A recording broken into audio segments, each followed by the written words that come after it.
Welcome to my channel. ఈరోజు మనం పల్లీల చట్నీ ఎలా చేయాలో చూద్దాం. పల్లీల చట్నీకి కావాల్సిన ఇంగ్రీడియంట్స్ చెప్తాను. పల్లీల చట్నీకి 100 గ్రాముల పల్లీలు, 1/2 టీ స్పూన్ జీలకర్ర, 1/2 టీ స్పూన్ ధనియాలు, అల్లం, వెల్లుల్లి, 2 పచ్చిమిర్చి, రుచికి తగినంత ఉప్పు.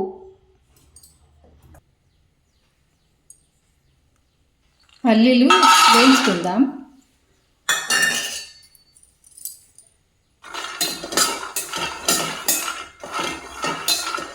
ఆయిల్ వేయకుండానే అట్లనే వేయించాలి.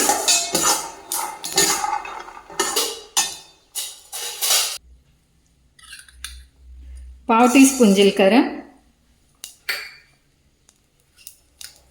1 టీ స్పూన్ ధనియాలు,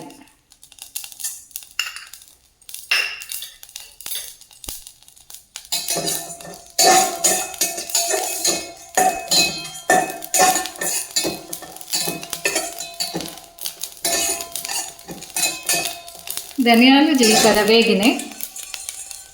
మనం ఇవే పల్లీలలో కలిపేసుకుందాం.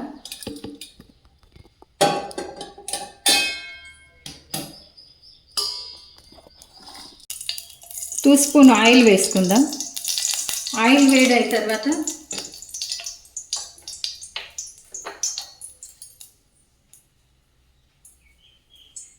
వెల్లుల్లి, అల్లం, 2 పచ్చిమిరపకాయలు ఈ ఆయిల్లో ఫ్రై చేసుకోవాలి.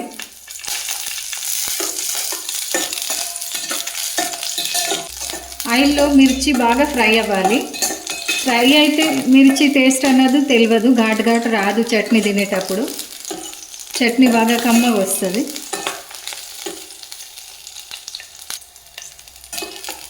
ఇప్పుడు అన్నీ గోలిపోయినాయి, ఆయిల్లో బాగా ఫ్రై అయ్యాయి. ఇప్పుడు మనం స్టవ్ ఆఫ్ చేసుకొని మిక్సీ పెడదాం. ఇవన్నీ నేను మిక్సీ పాట్లో అల్లం, వెల్లుల్లి, పచ్చిమిర్చి, జీలకర్ర, ధనియాలు, పల్లీలు, రుచికి సరిపడా ఉప్పు వేసుకొని మిక్సీ పడుతున్నాను. వాటర్ పోసి మిక్సీ పడితే ఇప్పుడు మన పల్లీల చట్నీ రెడీ అవుతుంది.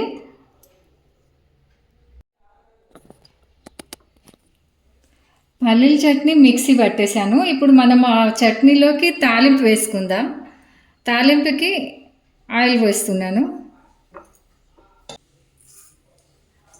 ఆవాలు చిటపటలాడే వరకు జీలకర్ర వేసుకోవాలి. 1/2 టీ స్పూన్ ధనియాలు, కరివేపాకు వేసుకుందాం.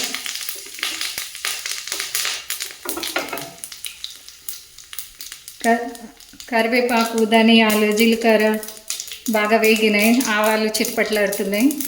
ఇప్పుడు మన తాలింపు రెడీ అయినట్టే.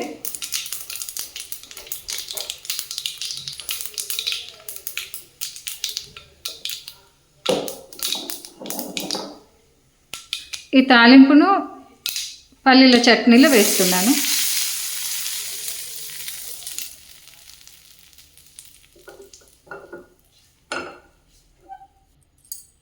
పల్లీల చట్నీ రెడీ. ఈ పల్లీల చట్నీ ఎలా చేయాలో చూశారు కదా. చట్నీ చెయ్యండి, టేస్ట్ చేయండి. నచ్చితే లైక్ చేయండి, షేర్ చేయండి, సబ్స్క్రైబ్ చేయండి, కామెంట్స్ పెట్టండి.